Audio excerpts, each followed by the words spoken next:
We want to use implicit differentiation to find the derivative of this nice equation. So I think the easiest way to get going on this one really is just go ahead and multiply by x on both sides.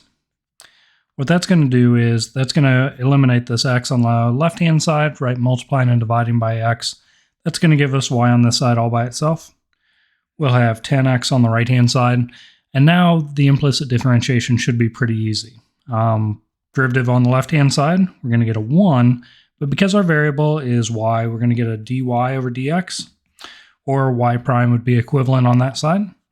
On the right-hand side, we also are going to take the derivative. It's nice linear. So we're going to get 10. Now we could put a dx on this side because our variable was x, but dx over dx is the same thing as 1. So really, we don't have to do that. So we're going to be left with dy dx on the left-hand side. It's going to equal 10 on the right-hand side. That's our derivative. Now we also want to make sure that from the original, we didn't want to plug in x being 0. All right, because if we plugged in 0, we'd end up dividing by 0. That's not really allowed. So there you have our derivative.